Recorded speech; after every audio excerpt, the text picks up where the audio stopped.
celebration, one of my favorite events of the year. It is my pleasure to introduce our first speaker for this afternoon. Dr. Cynthia Kierner is a professor of history at George Mason University in Fairfax, where she teaches courses on early America, women and gender, and disasters in history. She's the author of many books, including Scandal at Bazaar, Rumor and Reputation in Jefferson's America, and Martha Jefferson Randolph, Daughter of Monticello, Her Life and Times. Her most recent book, and the basis for today's talk, is The Tory's Wife, A Woman and Her Family in Revolutionary America, which I understand is about a woman whose husband goes off to fight for the British while she's at home entertaining troops from the Continental Army. I look forward to seeing how this marriage ends, or not. This book that she's speaking on today was a finalist for the George Washington Book Prize and winner of the Julia Cherry Sproul Prize from the Southern Association for Women Historians, an organization for which Dr. Kierner is the past president. She's also served on several editorial boards, including that of the Journal of Southern History and the Virginia Magazine of History and Biography. And I'm very interested in her current project, being a former resident of Long Island. She's writing a biography of Joan Whitney Payson, the New York businesswoman and philanthropist and founder, owner of the New York Mets. And I got to see the Mets play when I lived on Long Island, and it was a thrill. So please join me in welcoming Dr. Cynthia Kierner.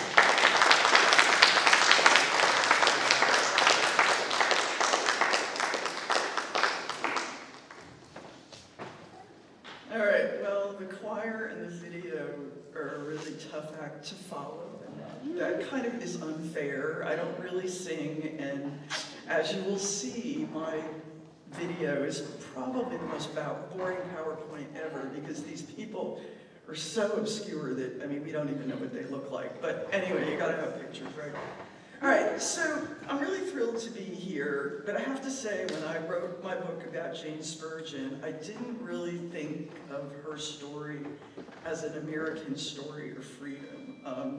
As we'll see, and as you've already heard, she supported the American Revolution, whereas her husband, William, did not. She was unusual for a woman of her time in that she publicly claimed that as a citizen, she possessed certain rights. But it's not entirely clear to me that whatever sort of freedom those actions represented was something that she necessarily would have chosen, or that the end results made her a happy and more independent person. So I think that in thinking about coming here today, obviously there's a version of this talk that I've given over and over, and this one is not necessarily it, because I really started to think about how her story raises some questions about the real meanings of the abstract concept of freedom, which I'll return to that at the end of the talk. So I first met Jane, we're on a first name basis, in the North Carolina State Archives in Raleigh in the mid-1990s. So I've been thinking about this woman for a long time. And at the time, I was reading women's petitions to their state legislatures, in North Carolina specifically, hoping to find that some of them would write about the revolution, what it meant to them, and how they thought about things like liberty or freedom and rights. I found very little of that sort of rhetoric, and I think that's because most of the women who petitioned, who in other words were asking the state government to help them, were smart enough to know that they stood a much better chance of getting help from their government if they described themselves as kind of weak and helpless and, oh, please, big strong man, please help me. If, in other words, if they justified their request on the basis of their needs as dependents, rather than on the basis of their rights as citizens. And it's worth noting that petitioning the authorities for help, in and of itself, signified dependence, not independence or freedom. When you petitioned the legislature for help, you were an inferior going to your superiors and saying, look, you guys are really powerful, so you please help me out.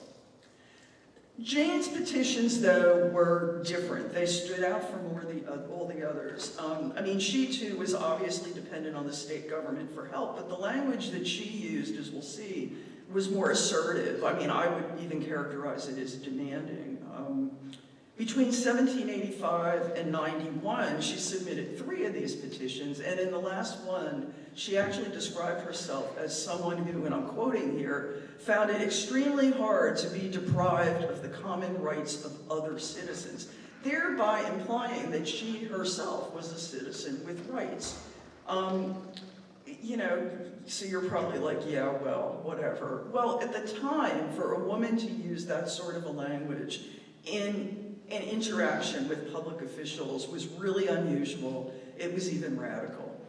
Jane also boldly declared that, unlike her husband, and here again I'm quoting, she had always behaved herself as a good citizen and well attached to the government, meaning, in other words, that she had supported the revolution and supported the new state government of North Carolina. In other words, as one of her neighbors recalled years later, Jane was as true a Whig as her husband was a Tory. In other words, she was as true a supporter of the revolution as her husband was loyal to the king. So I wanted to find out more about this woman since the 1990s, and this book is my attempt to flesh out her life despite very, very limited sources. So first, some basic background. Jane Wellborn Spurgeon was born in Maryland in 1736. She married a guy from Maryland in the early 1750s and moved with him and their firstborn child, a son, to Rowan County in what was then western North Carolina, and they were there by 1757. I can't show you a picture of either of Jane or William, because only very wealthy people would have had their portraits painted back then. There obviously were no cell phones with cameras and stuff. And also because they lived in a fairly remote place where there would have been few, if any, artists going around offering their services as portrait painters. Also, although both Jane and William were illiterate, there is no surviving archive of Spurgeon family papers. So this is the best I can do. I can show you a map of how the Spurgeons and many other families from places like Pennsylvania and western Maryland and Virginia migrated down. That line there is called the Great Wagon Road, that's what it was called at the time, into the Carolina backcountry in the mid-18th century. Jane and William settled with some of their Maryland neighbors in an area that came to be known as Abbott's Creek, in the eastern part of what was then Rowan County. And so Abbott's Creek is the red dot on the map. And the North Carolina backcountry was the fastest growing area and the fastest growing colony in British North America when the Spurgeons arrived there in the 1750s. And what it was like was basically a community of, for the most part, what we would call middle class-ish farmers, family farmers, not the kind of plantation run by enslaved people that you would see in the eastern part in low country North Carolina. So Jane Spurgeon and her family prospered in North Carolina. William acquired about 700 acres of land, which was more than 3 times what he had owned in Maryland and Virginia, where land was a lot more expensive. Their family grew. By 1776, Jane had given birth to 11 surviving children. They were busy. And then there was, and when you look at the spacing between the children, I think that there was one miscarriage or stillbirth sort of in between in one of the gaps. The Spurgeons also became stalwart members of a thriving Abbott's Creek Baptist Church community.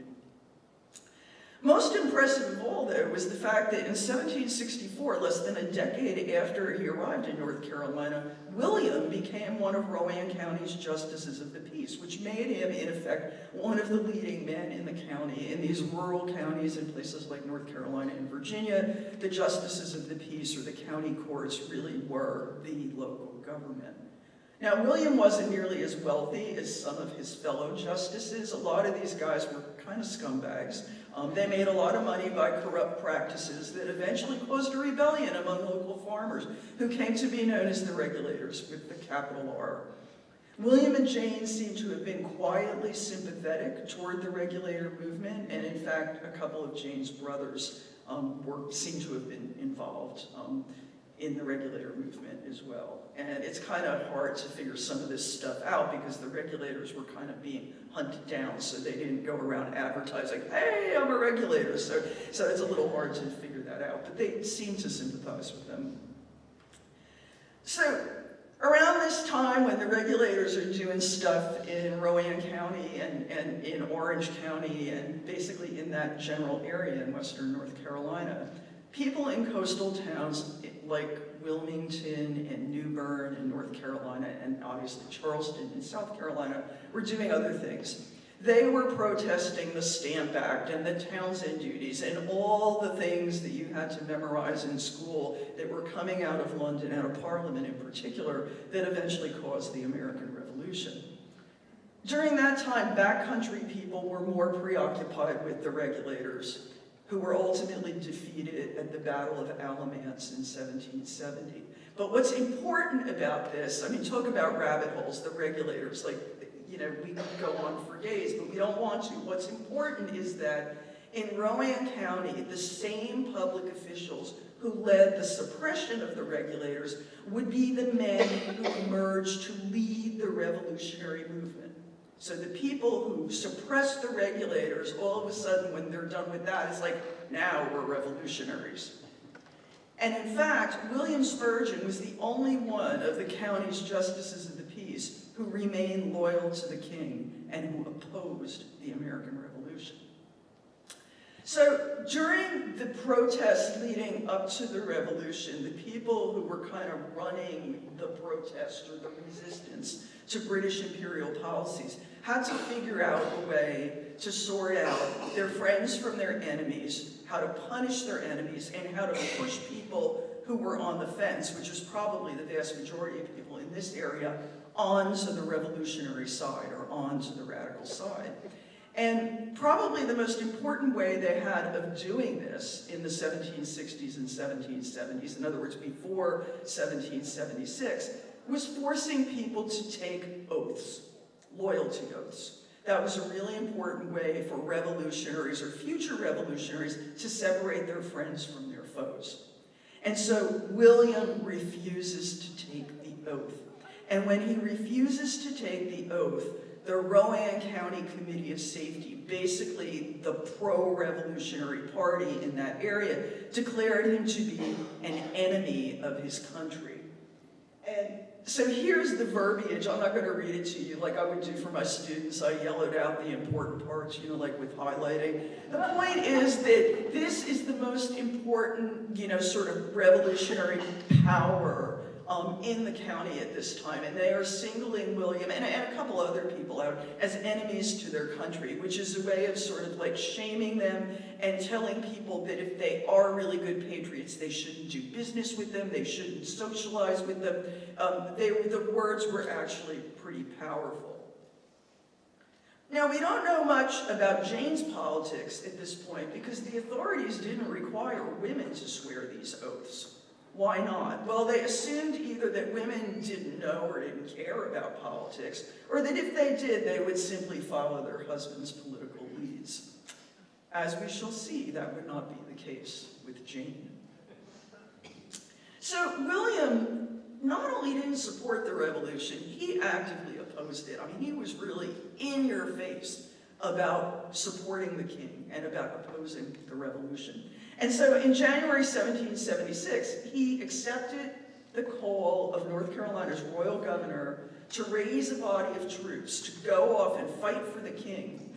And in February, he and his men were among the 800 loyalist or Tory militia who were routed by Patriot militia at the Battle of Moores Creek Bridge in eastern North Carolina, not too far from Wilmington. William served in the Loyalist militia for the duration of the war. He rose to the rank of colonel. He fought in two more relatively major battles, one at Kettle Creek, Georgia in 1779, and another more famous one at Guilford Courthouse near present-day Greensboro in March of 1781. In between, he was involved in a lot of smaller, unnamed skirmishes and raids throughout the Carolinas. But he also seems to have spent a lot of the time during the war in the woods. trying to hide from people who wanted to capture him. Even though no one's heard of this guy today, he was a big deal back then in his particular corner of North Carolina. We also know, though, that William returned home to Jane from time to time. How do we know this? Well, their 12th child was born in November of 1777, and interestingly, they named this kid Josiah after North Carolina's last royal governor, Josiah Barton. The Spurgeons' 13th and final child, another son named Jesse, was born in June of 1780. So once the war began, though, there were these new state governments, right, representing the revolution. And these new state governments throughout the United States imposed severe penalties on Tories like William. In North Carolina, men who refused to take the loyalty oath were now subject to 4 times the normal rate of taxes, and this is at a time when taxes are just increasing astronomically to pay for the war and war-related expenses. States also enacted laws that officially banished men who failed to swear allegiance to the revolution. So in other words, they kicked them out and then they confiscated their property. Though, and this is actually going to be important later, the laws they passed to confiscate the property of Tories typically preserved 1/3 of the property for the man's wife if she didn't leave the state with him. And the reason for that is that in the English common law, if a man died, his widow was guaranteed the use of 1/3 of his property during his lifetime. And one of the reasons for this, right, is that they don't want these widows and all their kids on the 18th century equivalent of welfare, right, you know? And so the anti-Tory laws stipulate that. But it's really interesting that when they passed these laws, they would very often include a list of, what I would like to call, the state's most wanted, like the FBI's most wanted list. And so they would have a list of the people that they found the most dangerous or the most offensive, and then they would go on and say, well, yeah, and everybody else who doesn't swear the oath, they lose their property and they get banished too. And again, here we have an example of William Spurgeon with only a couple of other people in Rowan County being listed by name in this law. So again, he's a big deal. He's a notorious Tory, and he made the most wanted list. And some of the other people on this list are like royal governors, wealthy merchants, the royal justices of the Supreme Court, and here is William, who, again, today, like, nobody's ever heard of, but back then, he was a big deal, at least in North Carolina. So Jane and her children suffered because of William's political choices. So she was the one that the tax collectors badgered for the payment of those punitive taxes, which turned out to be an impossible burden that landed her household on the county's list of what they call tax delinquents and insolvents. When the war began in 1776, Jane was left at home with 6 children, aged 10 or younger, and as we've seen, she added 2 more infants to the crowd during the war years. Even with her brothers and older sons, and possibly one enslaved man to help run the farm, it must have been really difficult. Jane later claimed in one of her petitions that she was, quote, almost continually harassed by soldiers because of William's politics. Also, the loss of William's labor and the continuing demand for food for the army meant that Jane and her children were often close to starving. So it's hard to pinpoint exactly when Jane's and William's political differences became irreconcilable and kind of when they went public, right? But by 1781, when the Carolina backcountry became, in effect, the main war zone, like a total war zone, Jane and William were publicly known to be on different sides. That March, Jane welcomed the American commander, General Nathaniel Greene, the commander of the Southern Army, to her home, let him stay there. She volunteered one of her sons to be his scout. And at that very same moment, William was nearby in an encampment of British regulars and Tory militia, and the 2 sides would soon engage in battle at Guilford Courthouse. And it must have just been an amazing moment that they're really close by, and clearly they're not like texting each other, right? But they like know, they know that they're nearby and they're totally doing different things with opposite sides in the war. In October of 1781, obviously the Battle of Yorktown in Virginia essentially ended the war, though the peace treaty wasn't signed until nearly 2 years later.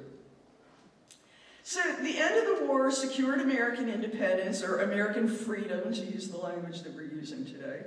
But it left Jane Spurgeon, and I think probably a whole lot of other people, with some important unresolved problems. William didn't return home after the war, but he was still in North Carolina, despite the fact that he'd been formally banished under state law. One of the ways we know this is that in 1785, he's hauled into court and accused of horse thieving, which apparently was a big thing, kind of like people today like steal cars and then they fence them so they can't be traceable. People did that with horses in the post-revolutionary era, and William was accused of doing that. So he'd been formally banished, but he's clearly still around. So what's the status of their marriage? The state also hadn't actually confiscated William's property, even though he was on their most wanted list. But Jane found herself and her children still on the verge of losing everything because their home and the land surrounding it had been claimed in a series of lawsuits by William's creditors. Now, William owed people money, and in the 18th century, it was essentially a cash-free economy in a way that's very different from the way that ours is becoming a cash-free economy. But people owed money to each other, and that wasn't necessarily a sign that you were poor or sleazy or anything like that. So William owed people money, but people owed him money too. But because William was a banished outlaw, he had no standing to contest these lawsuits or to file suits against anyone who may have owed him money, which he in turn might have used to satisfy his own debts. What that meant was that Jane and her children could have ended up homeless. And it was the desire to save at least a portion of her family's land and to save her home that led to the remarkable petitions that she submitted to the state legislature. And these petitions are really, really important because they're really the only documentary evidence we have from her. And they're also pretty cool. All right, so here's the first one. As you can tell, beautiful. In December of 1785, she submitted a petition in which she asked the state to recognize her right to that widow's third of William's property. And in this petition, her language was very legalistic. She said that William was politically dead. In other words, he's banished, right? I mean, the state doesn't even recognize this guy as a person anymore. And she also said that besides being politically dead, she did not expect him to return home to assist in the maintenance of herself and her 8 small children. I did the math. She did not have 8 small children. She maybe had 4. So she was padding a little for emphasis to sound kind of a little more needy to the legislators. But then she goes on to cite the law's provision for, quote, wives, widows, children, and any person whose estate is or may be confiscated. And then she goes on to explain about the multiple lawsuits that threaten to deprive her of that property. And at this point, she's looking at the law, she's being very legalistic, she's trusting the law, she's trusting the state, and at the end of her petition, she says, I submit the matter to, quote, the humane and upright disposition of the General Assembly. I mean, she thinks this is a slam dunk. So she must have been, like, surprised and just really kind of pissed off when the Assembly rejected her petition. So she goes back to Rowan County, and she's still like, okay, I'm going to be homeless. I got to do something about this. And so 3 years later, she submits a second petition. And this one's cool because you can see, oh, the laser thing isn't working, but where the red circle is, that's her signature. In the second petition, you can tell she's more indignant. The language is less legalistic, and it's more kind of angry. She told of the hardships that she and her children had suffered because of what she called William's bad conduct. And she also took a more critical view of the state, demanding now, rather than expecting, that its officials act honorably. And so here's the quote that I liked from this petition. "Other women under the same circumstances are not treated in so hard a manner, nor can your petitioner believe it to be the meaning of the law to make the wife and children entirely miserable on the account of the husband's and father's transgressions." In other words, he screwed up. Why are you blaming me and my, gazillion small children for this?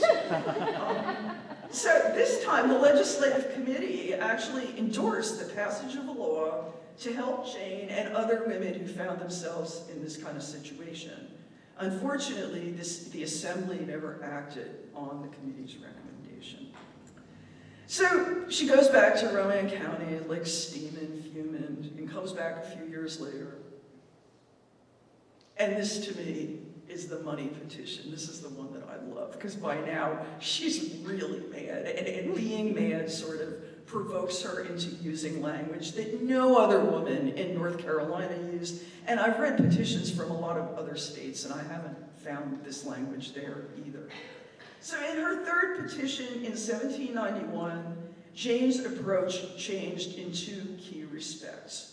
Firstly, rather than simply condemning William's bad conduct and dumb political choices, she presented herself as a totally separate political actor, as someone who was distinct from her Tory husband, both in terms of behavior and belief.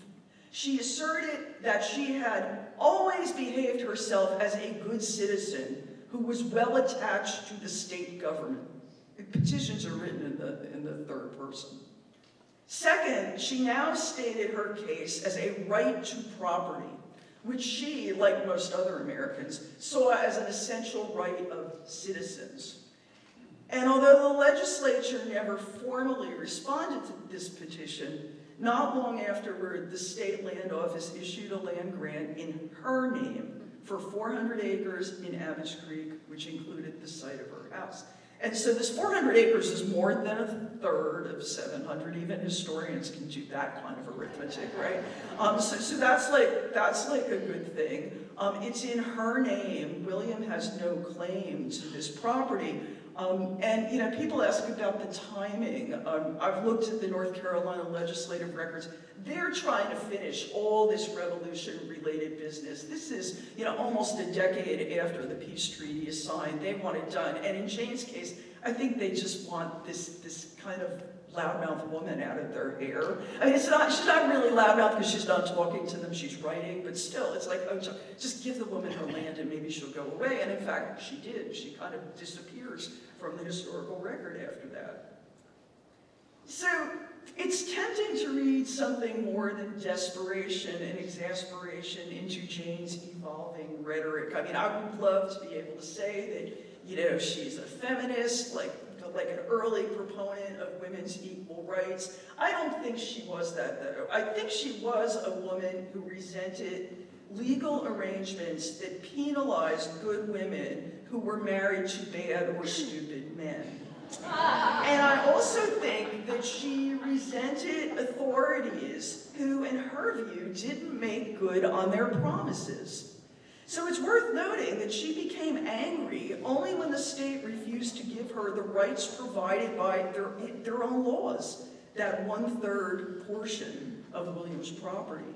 But even if she didn't expect to be the equal of men, and I don't think she did see herself as a member of a political community, as someone who deserved the attention, the sympathy of the state's elected governors, as someone, in other words, who deserved to be taken seriously. And that, it seems to me, is significant. It's also worth noting that by the time Jane submitted her third petition, her position was much more like a widow than it ever had been in the past. She was now an abandoned wife, and her relationship with William was effectively over. In November 1787, William had become a father yet again, but Jane was not the mother of his new infant son. The mother was a woman named Anne Bedsole Ruddock. She was a much younger married woman who had previously lived with her husband Solomon and their 5 children on the Virginia side of North Carolina's northern border. The story is all very sketchy, but it seems like William and Anne's relationship probably began when he was on the run and hiding from his Whig enemies during the 1780s. So Jane and William's separation, like de facto separation, was finalized in 1790 when he left for Canada. And Anne and their young child soon followed him there. And William and Anne lived together as a married couple and had 3 more children together in Canada. Now, neither Jane nor William ever sought a formal dissolution of their marriage. William obviously got a sort of de facto divorce by leaving the state, leaving the country, with Anne. But why did Jane not divorce William? Well, for one thing, she might have known that she was unlikely to receive a formal divorce even if she asked for one. The state of North Carolina had never granted one, and in fact, the first one granted in North Carolina wasn't until 1794. Jane also might have known women who sought divorces mostly did so to shield any property that they had or any property that they would acquire from the claims of their estranged husbands. Because again, under the common law, the property of a man and wife was all controlled by the man. Even if the man is some, scuzzbag living a couple 100 miles away, he can come back and claim that property. But the state's land grant to Jane in her name in 1792 had solved that potential problem. So what do we make of all this? Well, for one thing, I think the Spurgeon story gives us significant insights into the impact of war and revolution on family life, beyond the more obvious, right? People are going to be separated from each other, people are going to die, there are going to be economic scarcities. Most historians today, in fact, see the American Revolution as a brutal civil war. If there is one theme in the newer literature on the American Revolution, it's that. The Spurgeon story suggests that the same war that, as the cliche goes, pitted brother against brother, could also even pit husband against wife. But what about freedom, which is our theme? Well, clearly North Carolina and other states got free of the British Empire, but what about freedom on a more personal level? I always tell graduate students, the best answer to any question in a history seminar is to kind of lean back and go, well, it's complicated. And that's true, So did the war provide an opportunity for people in unhappy marriages to freely go their separate ways? Evidence from a later chapter in the Spurgeon family saga suggests that the dissolution of their marriage may have been consensual, and that's a sort of freedom. Jane stayed in Rowan County, where she died in 1803, but most of her sons moved west, settling in southeastern Indiana, which apparently is where a lot of North Carolina people went, which I didn't know. After William died in 1806, Anne, the other woman, left Canada, and she moved into that same part of southeastern Indiana with her and William's sons. Odder still, in 1799, Anne's estranged husband, poor Solomon Ruddock, left Virginia with a woman named Amy, and this is all very shadowy. Solomon, Amy, and Solomon's sons by Anne all relocated to the same part in southeastern Indiana. So let's recap. We really do need a slide for that. These people are all settling in this area. William and Jane's sons, William and Anne's sons, Anne and Solomon's sons. And what are they all having beer together? It's crazy.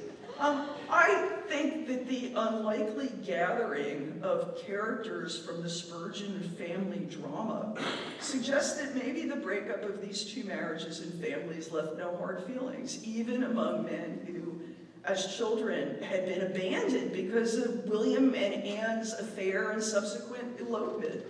So maybe the disorders of war and the penalties incurred by William's Toryism had given Jane and William the freedom to dissolve their marriage when they were kind of like, yep, Bill, I've had enough. Yep, Jane, me too. And to do it more discreetly and without the usual social stigma or legal or financial penalties. William was told to leave by the state. He wasn't told to leave with another man's wife, but that's a detail, right? We'll never know, right? But if that was the case, that's certainly a significant kind of freedom. The results of the war also gave members of the family's next generation the freedom to become prosperous by settling farther west. Though, of course, the indigenous people who still claimed and occupied that land and hadn't been invited to Paris to participate in the treaty surely would have seen that situation differently. For William, who chose the wrong side, the revolution meant the loss of freedom and the loss of property. Unless we think that his situation was unique, it is worth emphasizing that something like 20% of all white Americans and a much larger percent of black Americans remain loyal to the king, and another 40% tried to remain neutral. And all of these people suffered a loss of their freedom, at least during the war, because they wouldn't take the loyalty oaths and what have you. They suffered a loss of their freedom either permanently or temporarily because of their political choices.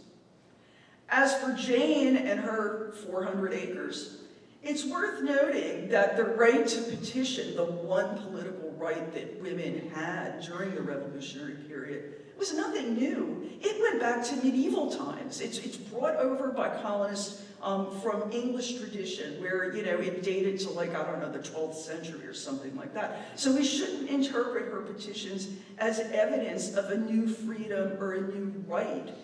What we can do is look at the language of those petitions and think about how the revolution might have changed her. But put simply, before the revolution, Jane had a stable marriage and no documented political voice. When it was over, she was a de facto single woman with property, and she had publicly claimed what she called the common rights of other citizens. Unfortunately, we'll never know how she felt about her newborn freedoms. Was she happier in 1760 than she was in 1790? We'll never know. Thank you.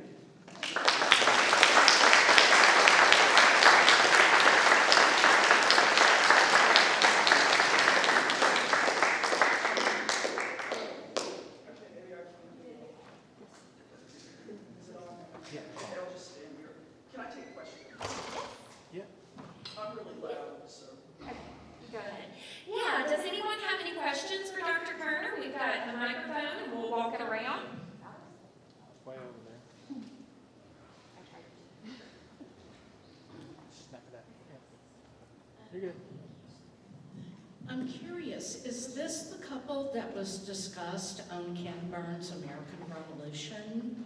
Yeah. Go ahead. Yes, they were mentioned. But they didn't put me on that show. So.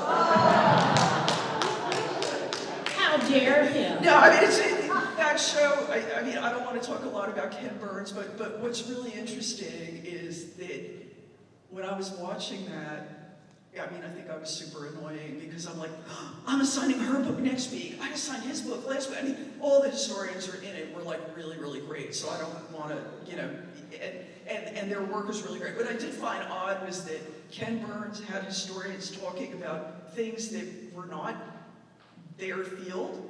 So Serena Zabin, who wrote this great book on the Boston Massacre, he has her talking about women. Why? Because she's a woman. It was weird. Another guy, Christopher Brown, who wrote a great book on anti-slavery in Britain and its influence in the United States.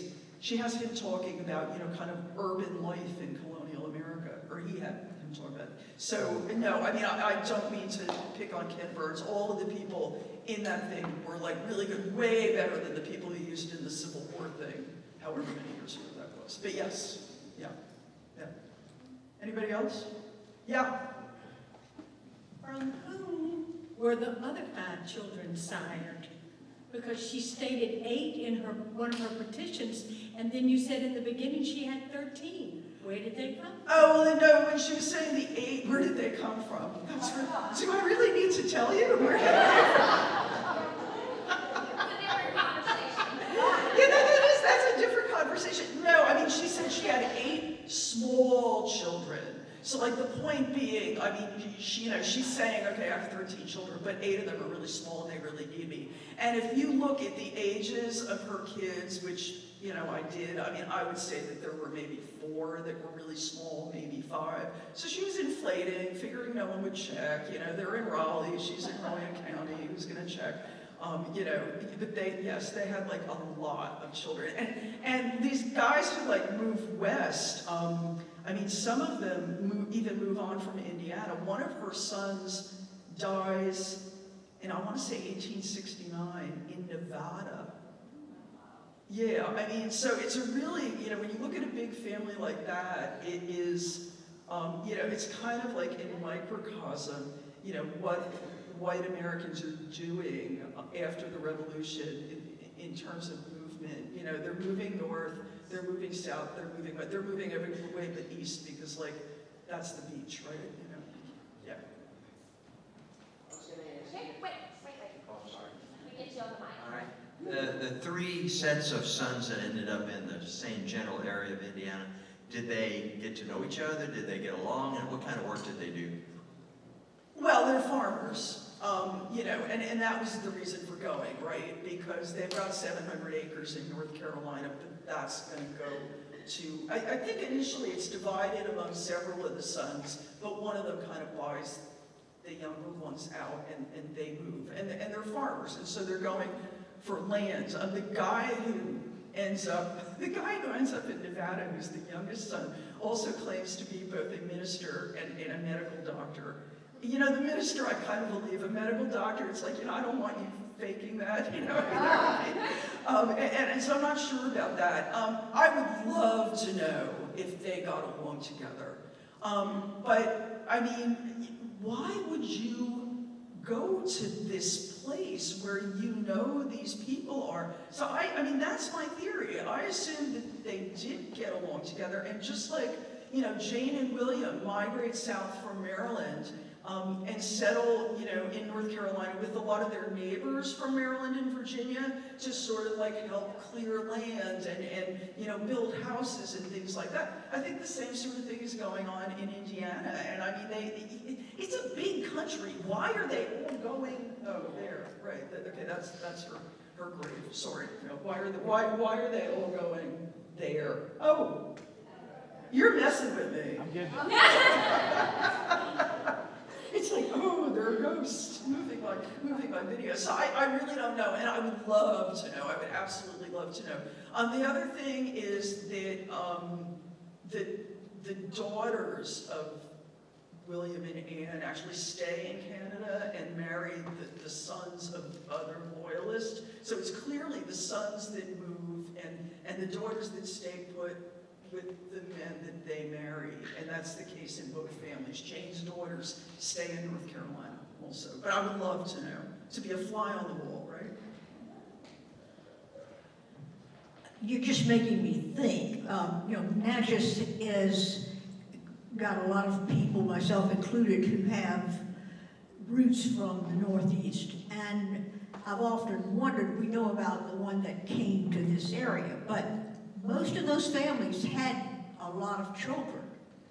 And I don't know where all the other people migrated to, but I do think it's interesting, like, was it unusual to have that many children, or was it normal? It was That's my unusual. question. It was unusual to have them all live.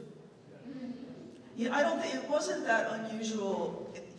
It wasn't that unusual to have that many children. I mean, like, so people who study, I guess, the southern colonies and rural places generally, say that most white women gave birth every 2 years. Okay. After the revolution, that changes some, particularly in urban areas where it seems clear that families are trying to control their size. But what's unusual is that so many of her children lived. And you know, you can look at like a lot of old genealogies from this period, and you'll see that they're, you know, that they're given died young, died young, died young. I mean, I think, like I said, I think that she had one stillbirth or a miscarriage or something.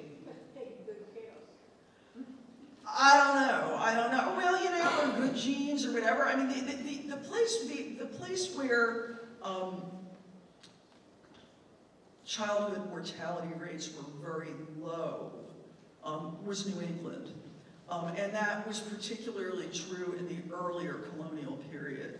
And it has to do with climate. You know, there's fewer diseases, you know, because of the cold climate. It has to do with living situations. People tended to live closer to each other, so if someone was sick, they would get taken care of or whatever. I mean, there's this, so like the Moravians have some of their towns near Abbot's Creek, and a really great source, you know, kind of indirectly for my study is these Moravian records, right? And so there's like a bishop who comes down from Pennsylvania, and they're looking for more land, and they're thinking about North Carolina. And you know, on the one hand, he's saying that, oh yeah, you know, this is great land, this is great land. But I mean, one of the things he says is, would it be fair to take women from Pennsylvania and move them down here where they are going to be living isolated from other people and from other women? What is going to be the impact on their health? So, you know, there were certain aspects of rural living, which I think, you know, maybe because of Jefferson's influence, we kind of see as like a healthy thing.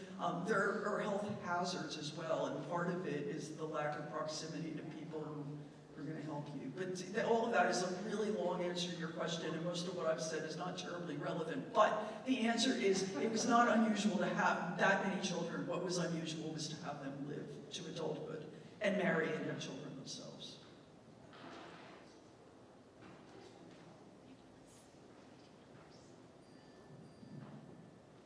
You made some mention of this like newer perspective of the revolution as like a brutal civil war. I'm not like so up to date on my early American historiography, so I just wanted to know if you could say more about that. You didn't know that there's a quiz after this?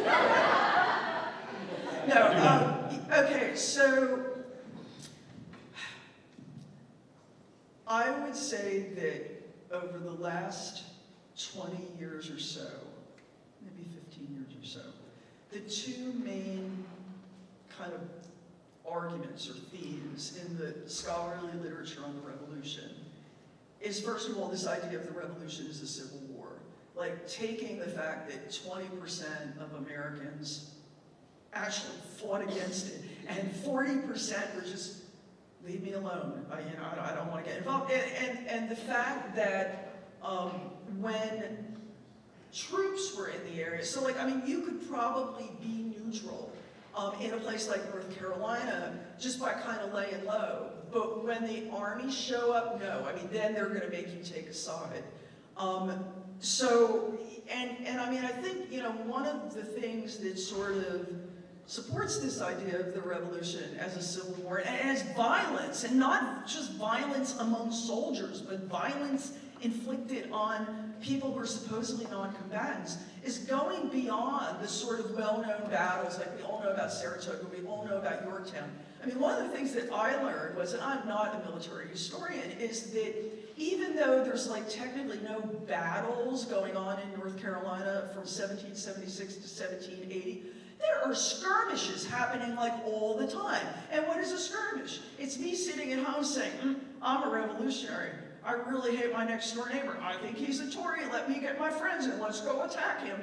And so like things like this. And so fortunately, there are these kind of local history buffs that have websites that's like, oh, there's a skirmish here, there's a skirmish. And sometimes they don't even have names. So that's part of it. And then the second major theme is, and the two are kind of connected, is kind of broadening the geographic focus away from the eastern seaboard. So there was a historian named Kathleen Duval, who was at UNC Chapel Hill, who wrote a great book called Independence Lost. It's about this area.